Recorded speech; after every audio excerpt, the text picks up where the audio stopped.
El río Tigris corrió negro por la tinta y rojo por la sangre durante 7 días completos. No se trataba de un desastre natural, sino de algo infinitamente peor para quienes lo vivieron. Era el fin del mundo conocido, llegando a caballo desde las estepas lejanas. Los mongoles no solo estaban conquistando tierras, estaban borrando la civilización de la faz de la tierra. 800.000 civiles fueron masacrados en una sola semana dentro de las murallas de la Gran Bagdad. La biblioteca más grande del mundo fue arrojada al agua hasta que los caballos pudieron caminar sobre los libros sumergidos. Este era el terror absoluto que paralizaba a reyes y emperadores por igual, sin importar su religión o poder. Desde China hasta Polonia, el grito era siempre el mismo y el resultado era siempre la muerte. Se movían más rápido de lo que las noticias podían viajar y golpeaban más fuerte que un rayo. Ahora esta fuerza imparable giraba su mirada hacia el último bastión del poder islámico. Miraban con hambre hacia el Cairo. El año es 1260 y el mundo entero contiene la respiración ante el abismo. Hulagu Khan, el nieto de Genghis Khan, ha enviado un mensaje al sultán de Egipto. No era una carta diplomática, sino una promesa de aniquilación total. Someterse o morir era la única opción que le daban al mundo. La mayoría de los gobernantes habían empacado su oro y huido hacia la noche del desierto. Pero en el Cairo se sentaba un hombre que era diferente a los califas blandos del pasado. El sultán Qutuz no nació como un príncipe en un palacio de seda. Nació como esclavo y fue criado por la espada en los barracones. Estos eran los mamelucos y eran distintos a cualquier guerrero que los mongoles hubieran enfrentado antes. Eran soldados esclavos comprados siendo niños y entrenados para un único y brutal propósito: matar o morir en defensa de sus amos sin hacer preguntas. No tenían familia ni miedo porque ya habían perdido todo lo que un hombre puede perder. Cuando los enviados mongoles llegaron a El Cairo, exigiendo la rendición inmediata, Qutuz hizo lo impensable. No negoció y no tembló ante las amenazas de destrucción masiva. Ordenó que cortaran las cabezas de los enviados y las exhibieran en las puertas de El Cairo. Era una declaración de guerra que gritaba un desafío absoluto. Pero Qutuz no estaba solo en esta apuesta suicida contra el apocalipsis que se avecinaba. Junto a él estaba un general de ojos azules y una mente afilada como una navaja. Su nombre era Baibars y sabía algo que los otros no sabían. Conocía cómo luchaban los mongoles porque había estudiado sus tácticas en las sombras. El problema era simple, pero aterradoramente imposible de resolver para cualquier general de la época. La caballería mongola era más ligera y rápida que cualquier caballero europeo o jinete árabe. Podían disparar flechas con precisión mortal mientras cabalgaban a todo galope alejándose de ti. ¿Cómo atrapas a un viento que te mata mientras se retira? Si Egipto caía, no quedaría nada para detener a los mongoles de llegar hasta el Atlántico. El cristianismo y el islam se extinguirían bajo los cascos de las bestias de las estepas. El destino de 3 continentes descansaba sobre los hombros de 2 antiguos esclavos. Tenían que salir de Egipto y encontrar al monstruo en campo abierto. Eligieron marchar hacia Palestina para interceptar a la vanguardia mongola antes de que alcanzara el Nilo. Fue un movimiento de defensa agresiva que sorprendió a todos los observadores militares. Los mongoles estaban acostumbrados a enemigos que se escondían tras altos muros, rezando por piedad. No estaban acostumbrados a un ejército que salía a buscarlos. Liderando a los mongoles estaba Kitbuka, un general que nunca había conocido el sabor de la derrota. Veía a los mamelucos como nada más que sirvientes rebeldes esperando ser aplastados bajo sus botas. Su arrogancia era su armadura y su confianza era absoluta. Creía que el cielo mismo favorecía a los mongoles y que ninguna mano humana podía detenerlos. Baibars y Qutuz sabían que no podían ganar una confrontación estándar de fuerza contra fuerza bruta. Necesitaban un truco tan psicológicamente devastador que rompiera la disciplina de hierro mongola. Necesitaban convertir la mayor fortaleza de los mongoles en su debilidad fatal. Comenzaron a diseñar una trampa en un valle conocido como el manantial de Goliat. La ubicación era Ain Jalut, un valle estrecho apretado entre las montañas de Gilboa y las colinas. Era un punto de estrangulamiento perfecto, donde los números no importarían tanto como el posicionamiento. Pero para que la trampa funcionara necesitaban una carnada irresistible. Necesitaban a alguien dispuesto a parecer lo suficientemente débil para ser cazado sin piedad. Baibars se ofreció para el papel más peligroso y vital en toda la operación militar. Él lideraría la vanguardia y se enfrentaría a los mongoles primero en el campo de batalla. Pero su misión no era ganar el choque inicial contra el enemigo. Su misión era perder. Tenía que convencer al depredador de que la presa huía. La retirada fingida es el truco más viejo en el libro de la guerra. Pero contra los mongoles era un suicidio porque ellos eran los maestros absolutos de esa táctica. Para engañar a los maestros tienes que ser perfecto en tu decepción. Una mirada equivocada o un paso vacilante y todo el plan colapsaría instantáneamente. El ejército mameluco se movió en silencio bajo la cobertura de las colinas de Galilea. Decenas de miles de hombres y caballos, conteniendo la respiración mientras esperaban la señal. Escondieron la fuerza principal entre los árboles y los pliegues del terreno. Solo Baibars y una pequeña fuerza permanecieron visibles en el fondo del valle. Empezó como un retumbo en el suelo que se podía sentir en el pecho. Luego vino la nube de polvo levantándose contra el cielo azul claro de septiembre. Los mongoles venían con la velocidad de una tormenta de arena. Kitbuka cabalgaba al frente ansioso por aplastar a estos esclavos insolentes y beber vino en el Cairo. Imagina estar allí parado sabiendo que la horda que se acerca ha nivelado ciudades enteras. Tu instinto te grita que corras por tu vida antes de que sea tarde. Pero Baibars mantuvo su línea y obligó a sus hombres a mantener la calma. Tenían que esperar hasta ver el blanco de los ojos mongoles. El choque inicial fue el sonido de 1000 martillos golpeando yunques al mismo tiempo. Acero contra acero y gritos de rabia llenaron el aire caliente del valle. Los mamelucos de la vanguardia lucharon con una ferocidad calculada pero contenida. No buscaban matar a todos, sino sobrevivir el tiempo suficiente. Baibars se movía como un fantasma entre las filas de su propia caballería ligera. Daba órdenes precisas de golpear y retroceder sin dejar que el enemigo los fijara. Cada movimiento estaba diseñado para frustrar a los mongoles y hacerles creer que la victoria estaba al alcance de su mano. Para los veteranos mongoles, esto parecía el comienzo del fin para sus oponentes egipcios. Estaban acostumbrados a ver el miedo en los ojos de aquellos que enfrentaban su furia. Interpretaron la cautela de Baibars como cobardía y su movilidad como una incapacidad para mantener una línea de batalla sólida. Kitbuka observaba desde la distancia y su sonrisa se ensanchaba con cada metro que ganaban.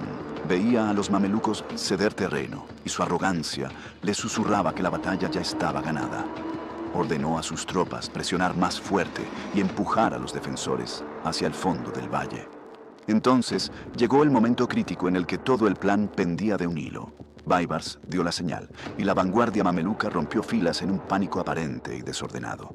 Giraron sus caballos y comenzaron a galopar frenéticamente hacia las colinas, fingiendo una huida desesperada por sus vidas. Era una actuación digna de los mejores teatros, pero se jugaba con sangre real. Los jinetes mamelucos tenían que parecer aterrorizados mientras mantenían el control absoluto de sus monturas. Si corrían demasiado rápido, perderían a los mongoles, pero si iban demasiado lento, serían masacrados por las flechas enemigas. El instinto depredador de Kitbuka se apoderó completamente de su juicio táctico y militar. Al ver las espaldas de sus enemigos, ordenó una carga general con todo su ejército. No envió exploradores ni se detuvo a considerar por qué el enemigo huía hacia un terreno tan desventajoso y cerrado. Miles de jinetes mongoles espolearon a sus caballos, levantando una cortina de polvo impenetrable. El rugido de sus gargantas ahogaba cualquier pensamiento de precaución o duda en sus mentes. Solo veían la oportunidad de aniquilar a los mamelucos y terminar la conquista de todo el mundo islámico ese día. Entraron en el valle ciegos por la sed de sangre y la promesa de botín. No notaron que las laderas de las montañas estaban extrañamente silenciosas y vacías de vida. No vieron las sombras que se movían entre los árboles, observando cada paso que daban hacia su propia tumba. Baibars continuó la farsa, llevando a los mongoles más y más profundo en la trampa. Sentía el aliento de la muerte en su nuca, pero no miró hacia atrás ni una vez. Sabía que Kutuz estaba esperando el momento perfecto para cerrar las mandíbulas de acero sobre la presa. Cuando el último de los jinetes mongoles entró en la sección más estrecha del valle, todo cambió. Baibars y sus hombres detuvieron sus caballos en seco y giraron para enfrentar a sus perseguidores. La huida había terminado y la verdadera batalla por la supervivencia de la civilización acababa de comenzar. Kitbuka debió sentir un frío repentino en el estómago al ver a los fugitivos detenerse.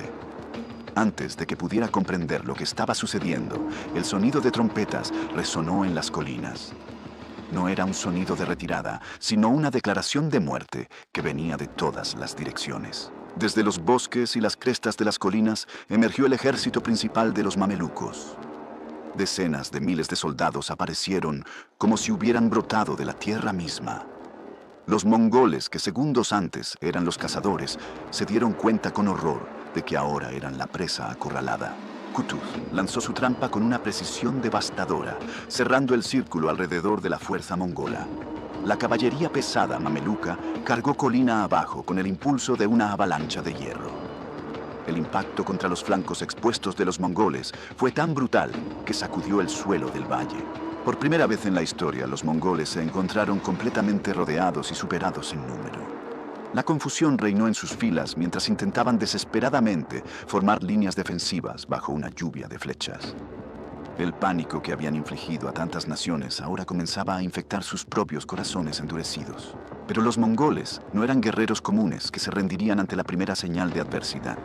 Eran veteranos de 1000 batallas y su disciplina se reafirmó rápidamente en medio del caos. Kitbuka rugió órdenes reagrupando a sus hombres para lanzar un contraataque feroz que nadie esperaba ver en esa situación. La trampa había funcionado, pero la bestia atrapada era más peligrosa ahora que estaba herida. Los mongoles cargaron contra el flanco izquierdo de los mamelucos con una violencia desesperada y terrible. Buscaban un punto débil en el anillo de acero para romper el cerco y escapar de la aniquilación. La ferocidad del contraataque mongol hizo retroceder a la línea mameluca, amenazando con romper la formación. Los soldados egipcios comenzaron a vacilar ante la furia suicida de los guerreros de las estepas. Si la línea se rompía, el plan de Kutuz fallaría y todos serían masacrados en ese valle. Kutuz observaba desde una posición elevada, viendo cómo su flanco izquierdo comenzaba a desmoronarse peligrosamente. Sabía que si no actuaba de inmediato, el miedo se extendería como un virus letal. Se quitó el casco para que todos pudieran ver su rostro y cabalgó directamente hacia el punto más crítico. Gritó 3 veces una frase de guerra y se lanzó solo contra la carga mongola, inspirando a sus hombres. Al ver a su sultán arriesgarlo, todos los mamelucos encontraron una nueva reserva de coraje en sus almas. La batalla por el futuro del mundo colgaba de un hilo sangriento. Kutuz gritó con una fuerza que cortó el ruido del caos como un trueno repentino. Ver a su sultán sin casco cargando hacia una muerte segura encendió fuego en los soldados. La vergüenza de retroceder se transformó instantáneamente en una furia fanática y desesperada por proteger a su rey. Los mamelucos, que segundos antes cedían terreno, clavaron sus tarones en la tierra ensangrentada y empujaron. Formaron un muro humano de acero y carne alrededor de su líder, rechazando a los atacantes. La marea de la batalla comenzó a cambiar lentamente bajo el peso de su determinación renovada. El combate se volvió sucio y brutal en el espacio reducido del valle de Ain Shalut. Los arcos mongoles eran inútiles en esta distancia corta, donde solo importaba el peso del acero.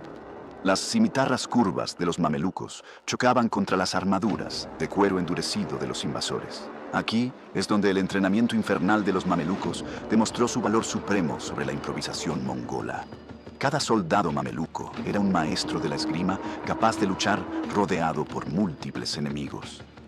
Los mongoles estaban acostumbrados a cazar presas que huían, no a luchar contra depredadores acorralados. En el centro del torbellino Kitbuka luchaba con la desesperación de un hombre viendo su destino torcerse. Su caballo había sido abatido, pero él continuaba dirigiendo a sus tropas desde el suelo sangriento. Se negaba a creer que el ejército elegido por el cielo pudiera ser derrotado por esclavos. Pero la realidad táctica era ineludible y los números comenzaban a aplastar a la vanguardia mongola. Los mamelucos cerraban el cerco metódicamente, eliminando cualquier ruta de escape hacia las montañas cercanas. El valle se había convertido en un matadero industrial donde la leyenda de la invencibilidad mongola moría hoy. Los historiadores dicen que Kitbuka tuvo la oportunidad de huir cuando la brecha aún estaba abierta. Podría haber salvado su vida para luchar otro día y traer la venganza del Gran Khan. Pero su orgullo de guerrero estepario le prohibía dar la espalda al enemigo en el campo. Finalmente fue rodeado por una marea de soldados mamelucos que lo superaron por pura fuerza numérica. Fue capturado vivo y arrastrado ante la presencia de Kutuz en medio del campo de batalla. El general que había aterrorizado a medio mundo ahora estaba de rodillas, cubierto de polvo y sangre. El intercambio de palabras entre los dos líderes fue tenso y cargado de profecías oscuras. Kitbuka no pidió clemencia ni mostró remordimiento por las atrocidades que su ejército había cometido. Advirtió a Qutuz que su muerte traería una tormenta de venganza que borraría a todo Egipto del mapa. Qutuz no se dejó impresionar por las amenazas vacías de un hombre completamente derrotado y ordenó su ejecución. La cabeza del general mongol fue cortada y levantada para que todos los combatientes la vieran. El efecto en la moral de las tropas mongolas restantes fue instantáneo y devastador. Al ver caer a su líder inquebrantable, el espíritu de lucha de los mongoles se rompió completamente. El pánico que habían mantenido a raya se apoderó de sus mentes y rompieron filas desordenadamente. Ya no eran un ejército conquistador, sino una multitud aterrorizada que buscaba desesperadamente una salida imposible. Intentaron huir hacia los cañaverales cercanos, buscando refugio en la vegetación densa y el terreno pantanoso. Pero Baibars había anticipado este movimiento y no tenía intención de dejar sobrevivientes que contaran la historia. Ordenó prender fuego a los cañaverales, quemando vivos a los que se escondían allí dentro. El humo negro se elevó hacia el cielo, llevando consigo los gritos de los invasores atrapados. Fue una masacre total, diseñada para enviar un mensaje claro a todo el mundo conocido. Nadie que entrara en tierras del Islam con intenciones de conquista saldría con vida para contarlo jamás. La persecución de los rezagados continuó durante kilómetros, asegurando que la victoria fuera absoluta y total. Los granjeros locales salieron de sus escondites para atacar a los mongoles que huían a pie. El mito de que los demonios de las estepas no podían morir había sido destruido para siempre. Cuando el sol comenzó a ponerse sobre el valle de Ain Jalut, el silencio regresó lentamente. Miles de cuerpos yacían esparcidos como muñecos rotos sobre la hierba pisoteada y teñida de rojo oscuro. Qutuz y Baibars se encontraron en el centro del campo de batalla, respirando el aire pesado.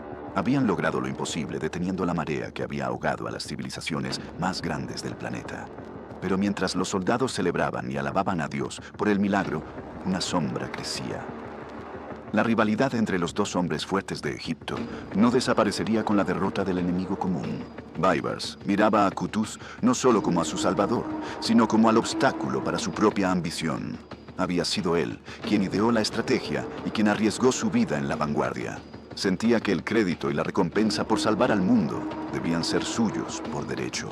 La victoria en Ain Jalut no trajo la paz inmediata, sino que sembró las semillas de una nueva traición. El peligro externo había sido eliminado, pero el peligro interno estaba a punto de despertar. La ambición es una bestia más difícil de matar que cualquier ejército mongol invasor. La victoria era dulce, pero el aire estaba envenenado por la ambición frustrada de un hombre. Mientras las tropas cantaban canciones de gloria limpiando sus espadas, Baibars alimentaba un rencor oscuro. Había exigido el gobierno de la ciudad de Alepo como su recompensa justa por su valentía suicida en el valle. Qutuz cometió el error fatal de negarle ese premio a su general más peligroso y letal. El sultán creía que darle poder a Baibars era alimentar a un tigre que eventualmente lo devoraría. No se dio cuenta de que al negárselo, estaba forzando al tigre a atacar mucho antes de lo previsto.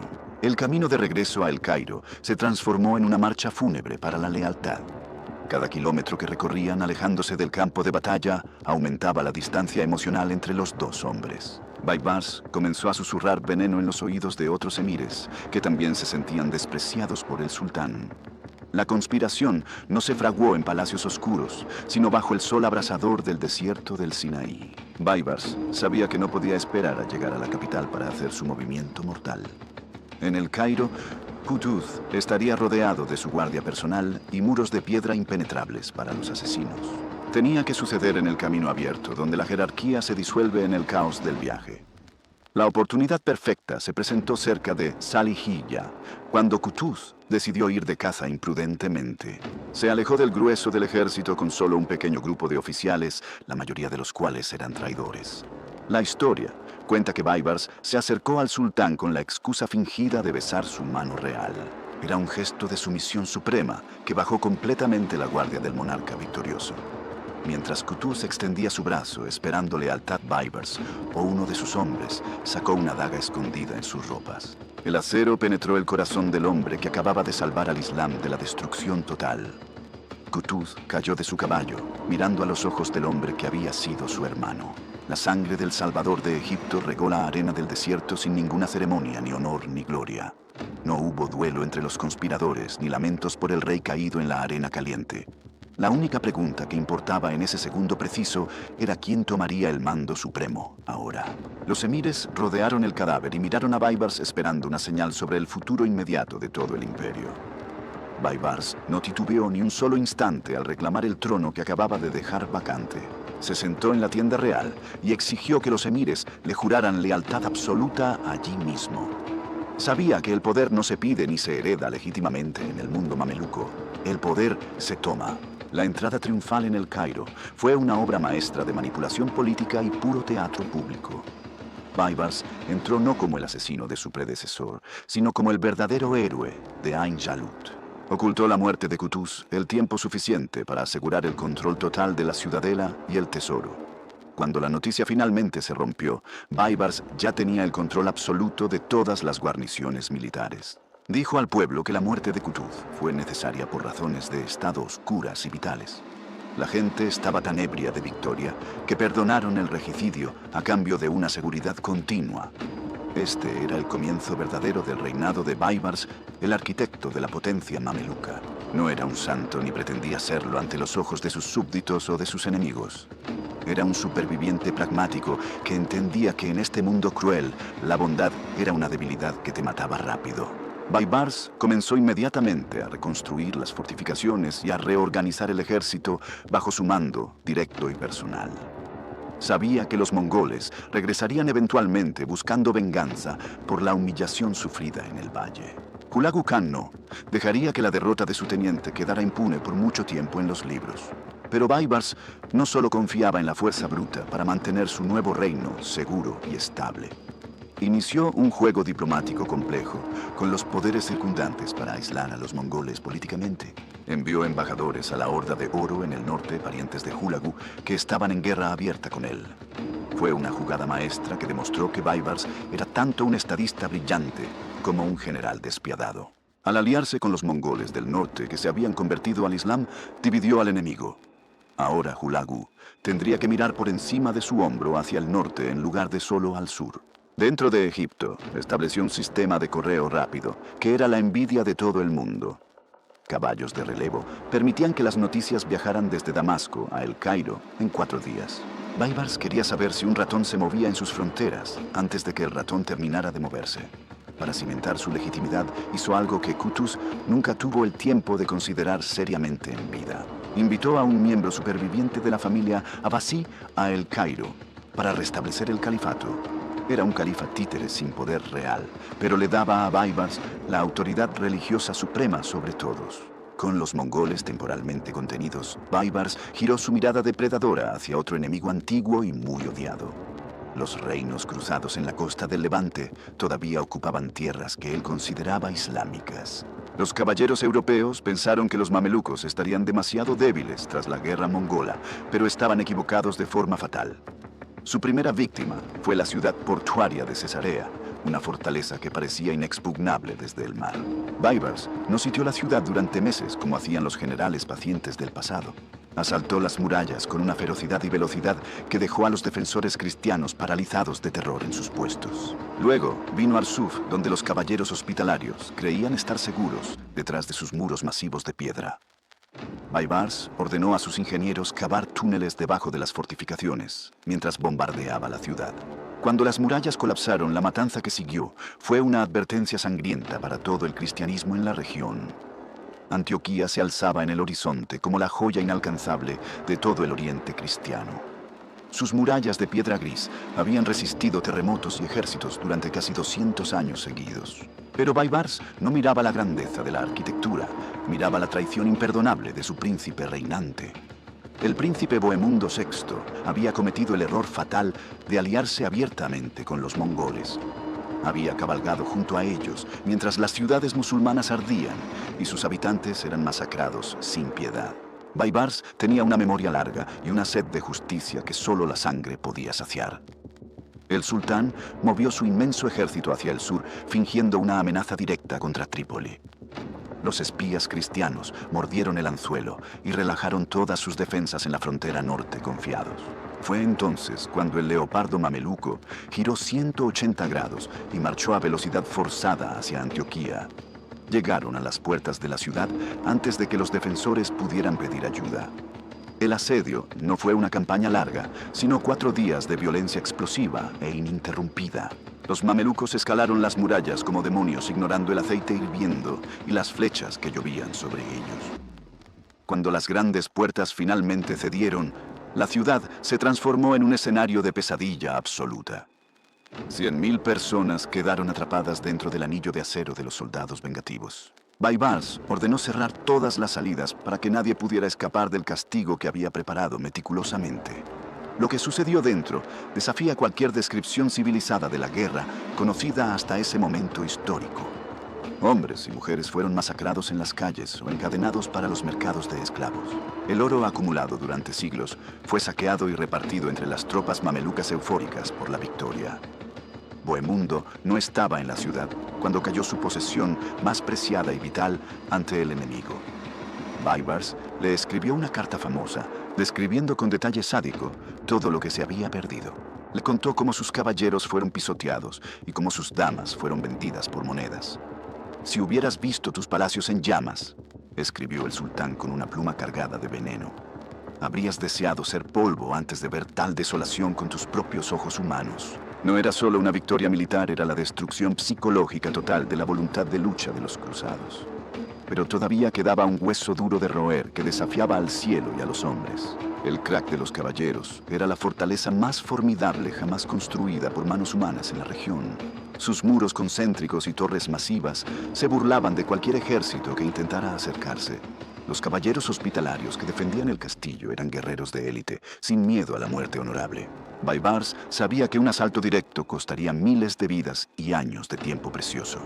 Necesitaba usar su arma favorita una vez más, para abrir esas puertas cerradas con llave y cerrojo. El engaño fue tan sutil como brillante en su ejecución práctica y absolutamente letal para los defensores. Los caballeros recibieron una carta supuestamente enviada por su gran maestre desde Trípoli ordenando la rendición. Decía que no había esperanza de socorro y que debían salvar sus vidas mientras pudieran hacerlo. La carta era una falsificación maestra creada por los escribas expertos de la corte de Baibars. Los caballeros, creyendo obedecer órdenes legítimas de sus superiores, abrieron las puertas y salieron derrotados. Baibars tomó la fortaleza inexpugnable sin perder un solo regimiento en un asalto suicida contra las murallas. Con la caída dramática del crack, el dominio cruzado en Tierra Santa estaba sentenciado a muerte inmediata. Baibars había roto la columna vertebral de la presencia europea en el Medio Oriente para siempre. Ahora sus fronteras eran seguras y su nombre se susurraba con temor en Roma y París. Sin embargo, no todos los enemigos de Baibars llevaban cruces rojas o montaban caballos de guerra mongoles. En las montañas de Siria se escondía la misteriosa y letal secta de los asesinos. Eran hombres que mataban por encargo y nunca habían sido sometidos por ningún sultán o rey anterior. Baibars no temía a las sombras porque él mismo había nacido y vivido en la oscuridad mucho tiempo. Marchó contra sus castillos en las montañas y les dio un ultimátum simple y brutal. Trabajarían para él y sus intereses imperiales o dejarían de existir como organización viva esa semana. Los asesinos entendieron rápidamente que este hombre era diferente a sus presas habituales débiles y asustadizas. Se sometieron y se convirtieron en otra herramienta letal en el arsenal del sultán mameluco egipcio. Ahora, Baibars podía golpear a sus enemigos en sus propias camas a miles de kilómetros de distancia. La fama oscura de Baibars atrajo la atención de un príncipe inglés llamado Eduardo de Inglaterra. Eduardo llegó a la ciudad de Acre con la intención de revivir las cruzadas muertas. Era un líder competente y peligroso que representaba una amenaza real para el nuevo orden establecido por Baibars. El sultán decidió eliminar esta amenaza emergente usando sus nuevos sirvientes leales de las montañas sirias. Un asesino entró en la tienda de Eduardo con una daga envenenada buscando su corazón real. El príncipe sobrevivió por poco al ataque, pero entendió el mensaje claro de que nadie estaba a salvo. Baibars había pacificado sus fronteras con sangre y fuego y una diplomacia extremadamente astuta y despiadada. Había construido mezquitas y puentes que todavía están en pie desafiando el paso del tiempo. Pero un guerrero que vive por la espada rara vez encuentra paz verdadera dentro de su propia casa. Baibars gobernaba ahora un imperio que se extendía desde las arenas del Nilo hasta el río Éufrates. Pero el hombre que dormía con una cota de malla bajo su túnica de seda nunca descansaba realmente. Sabía que la paz era solo una ilusión temporal atrapada frágilmente entre dos guerras inevitables. Hulagu Khan había muerto, pero la bestia mongola tenía muchas cabezas y todas estaban siempre hambrientas de poder. Su hijo, Abaga Khan, había tomado el control del Ilkhanato con una sed renovada de venganza personal. No había olvidado la humillación de Ain Galut y reunía un ejército masivo para atacar. En el año 1277, Baibars decidió que no esperaría a que el martillo cayera sobre él. Hizo lo que ningún líder musulmán se había atrevido a hacer en generaciones de miedo constante. Reunió a su ejército y marchó hacia el norte para invadir el territorio controlado por mongoles. El objetivo era el sultanato de Rum, en la actual Turquía, un vasallo sometido bajo la bota mongola. Cruzar los pasos de montaña del Tauro con un ejército pesado era una pesadilla logística de proporciones épicas. Pero Baibars empujó a sus hombres más allá del límite humano, apareciendo donde nadie los esperaba. En la llanura de Elbistan, los exploradores mamelucos finalmente avistaron al gran ejército mongol desplegado para la batalla inminente. Esta vez los mongoles no estaban solos en el campo, sino reforzados por miles de soldados auxiliares georgianos. La fuerza combinada era un muro de acero diseñado para aplastar cualquier resistencia mameluca. La batalla comenzó con una lluvia de flechas que oscureció el sol del mediodía sobre la llanura polvorienta. Los mongoles confiaban en su táctica habitual de desgastar al enemigo desde la distancia antes de cargar. Pero los mamelucos habían aprendido la lección y llevaban armaduras más pesadas para resistir el impacto. Baibars ordenó una carga frontal masiva que desafiaba toda la lógica militar convencional de la época medieval. En lugar de maniobrar, lanzó el peso total de su caballería pesada directamente contra el centro mongol. El choque de los caballos blindados contra la línea ligera mongola sonó como un terremoto repentino. Los mongoles lucharon con una disciplina fanática desmontando de sus caballos para formar muros de escudos impenetrables. Por un momento pareció que el ataque mameluco se rompería contra la tenacidad suicida de los defensores. Las bajas aumentaban por segundos y la sangre convertía el polvo seco en barro resbaladizo rojo.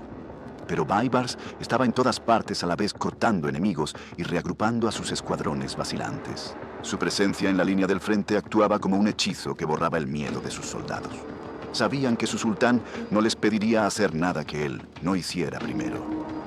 Al final del día, casi 7.000 cadáveres mongoles cubrían el campo de batalla de Elbistan en silencio.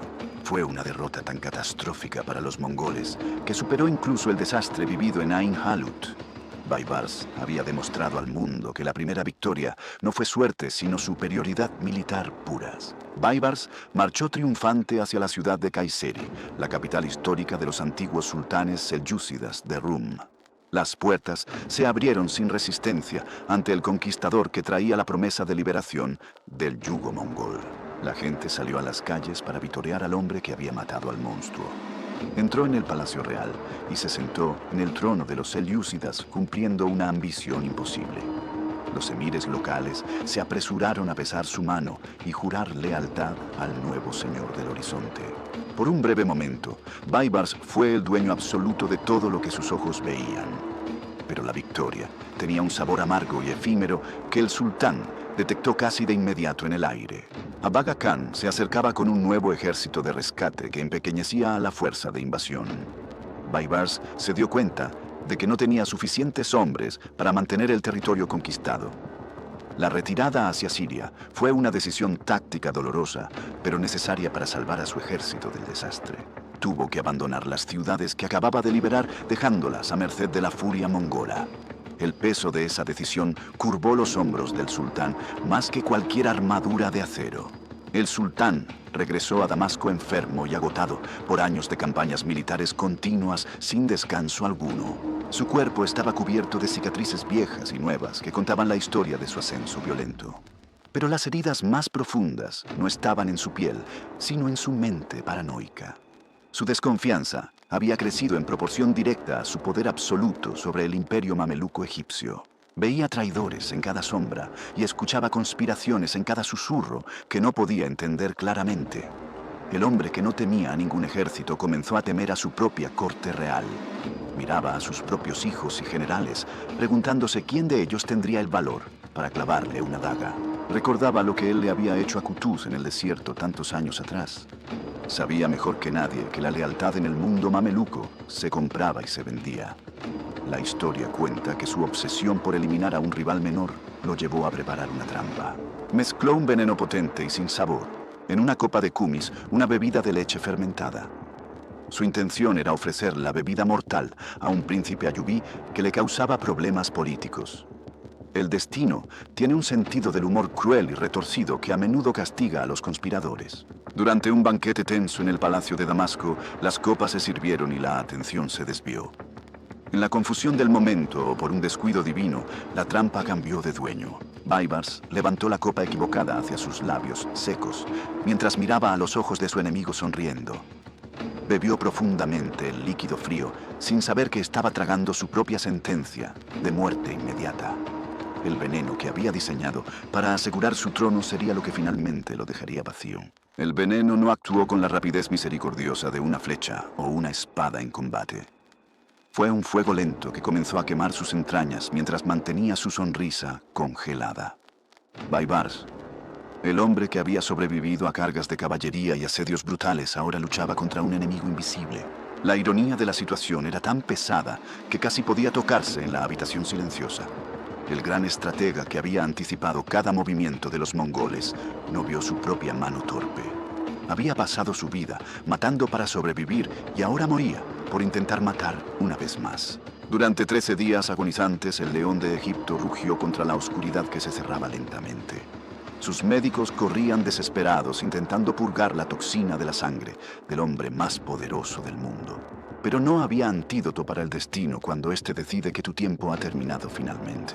El 1 de julio del año 1277, el último aliento escapó de sus labios. Murió en Damasco, la ciudad que había salvado y gobernado, con un puño de hierro absoluto. No hubo trompetas celestiales ni terremotos, solo el silencio repentino de un corazón que dejó de latir. Sus generales, más leales, reaccionaron con el mismo instinto de supervivencia que su maestro les había enseñado. Sabían que anunciar su muerte, inmediatamente, desataría una guerra civil sangrienta por la sucesión al trono. Decidieron ocultar el cadáver y fingir que el sultán estaba simplemente enfermo y viajando en su litera. Fue un acto final de engaño, digno de la vida secreta y conspiradora de Baibars.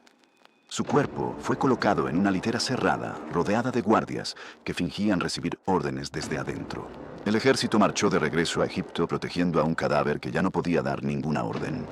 Finalmente fue enterrado en secreto bajo la biblioteca Zahiriyya en Damasco, lejos de la vista pública. Es extraño pensar que el hombre que llenó los campos de batalla con montañas de muertos descansa bajo libros. La pluma y la espada se unieron en el lugar de descanso final del guerrero. Con su muerte se cerraba uno de los capítulos más violentos y transformadores de la historia medieval. Baibars había comenzado como un niño esclavo anónimo, vendido por unas pocas monedas de plata en un mercado. Había terminado como la pesadilla de emperadores y el salvador indiscutible de toda la fe islámica.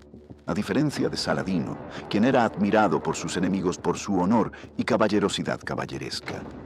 Baibars no buscaba admiración ni respeto de sus oponentes, solo buscaba su destrucción total y absoluta.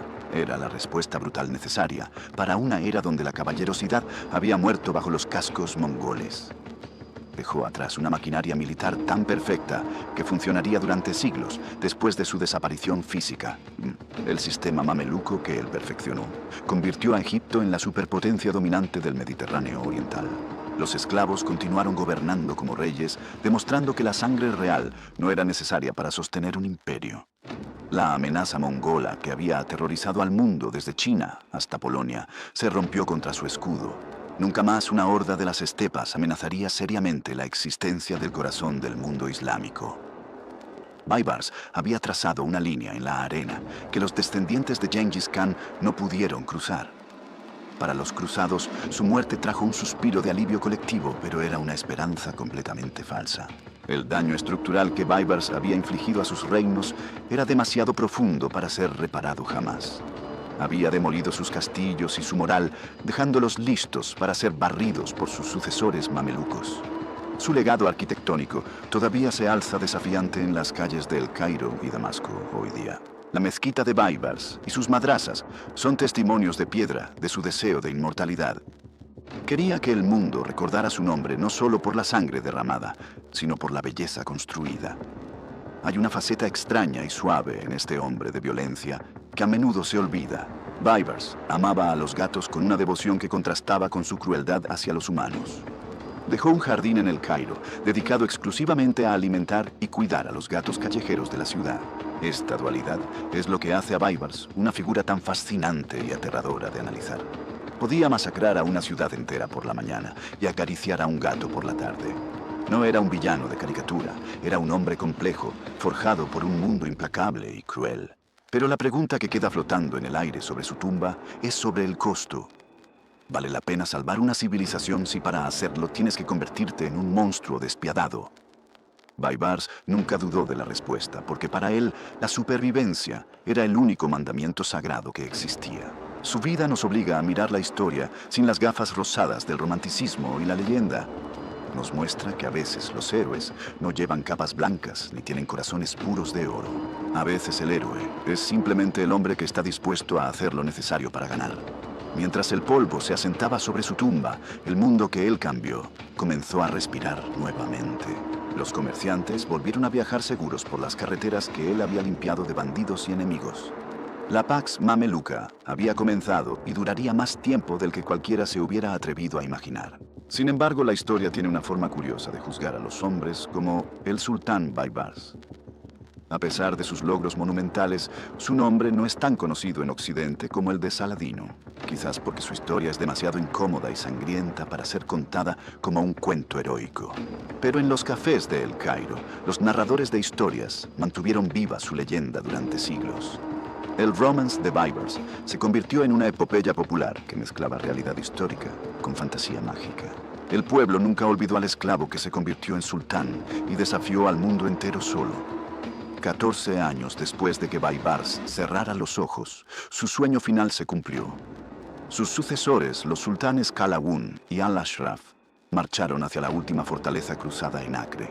Fue el golpe de gracia para una guerra religiosa que había desangrado a 2 continentes durante 2 siglos. En el año 1291, los muros de Acre cayeron al mar. Los caballeros templarios lucharon hasta el último hombre en su fortaleza, mientras la ciudad ardía. Con su caída, la presencia europea en Tierra Santa se extinguió como una vela en un huracán. El sistema mameluco entró entonces en su edad de oro, dominando el comercio y la cultura. El Cairo se convirtió en el centro del universo conocido, mientras Europa todavía dormía en tinieblas. Los hospitales y las universidades florecieron bajo la protección de las espadas más afiladas del mundo. Pero la semilla de la destrucción estaba cocida dentro del propio diseño de su extraño imperio. Un estado gobernado por soldados esclavos, donde la sucesión se decidía por asesinato, no podía durar eternamente. La violencia que los hizo fuertes eventualmente comenzó a devorarlos desde adentro hacia afuera. Pasaron los siglos y el mundo cambió tecnológicamente, mientras los mamelucos se aferraban a sus viejas tradiciones. En el norte, un nuevo gigante islámico estaba despertando con hambre de dominio absoluto. Los otomanos traían consigo una invención que haría obsoleta la valentía personal de los guerreros a caballo. La pólvora y los cañones redefinieron las reglas del juego de la guerra para siempre. Los mamelucos veían las armas de fuego como herramientas cobardes, indignas de un verdadero jinete guerrero. Su orgullo y su negativa a adaptarse a la modernidad sellaron su destino final e inevitable. En el año 1517, los cañones otomanos tronaron en las afueras del Cairo. La legendaria carga de caballería mameluca fue despedazada por el fuego de artillería antes de tocar al enemigo. Fue el fin de una era y el comienzo del dominio turco en la región. ¿Y qué pasó con los temibles mongoles que casi acabaron con todo en Ain Jalut? La historia tiene un sentido de la ironía que supera a cualquier escritor de ficción. Los invasores que llegaron para destruir el Islam terminaron convirtiéndose a la fe de los pueblos conquistados. El Ilkhanato mongol se transformó absorbiendo la cultura persa y árabe que habían intentado borrar del mapa. Las mezquitas volvieron a levantarse sobre las ruinas que sus abuelos habían creado con tanto entusiasmo. La civilización sedentaria había conquistado a los nómadas no con espadas, sino con ideas. Pero nada de esto habría sido posible sin aquel día sangriento en el manantial de Goliat. Si la línea de Baibars y Qutuz se hubiera roto, la historia humana sería irreconocible. No habría existido un renacimiento islámico, ni quizás un renacimiento europeo tal como lo conocemos hoy. Egipto habría sido una base de operaciones para la invasión mongola del norte de África y Europa. El cristianismo y el islam podrían haber sido reducidos a notas al pie de página. La batalla de Ain Jalut no fue solo un choque de ejércitos, fue un pivote existencial.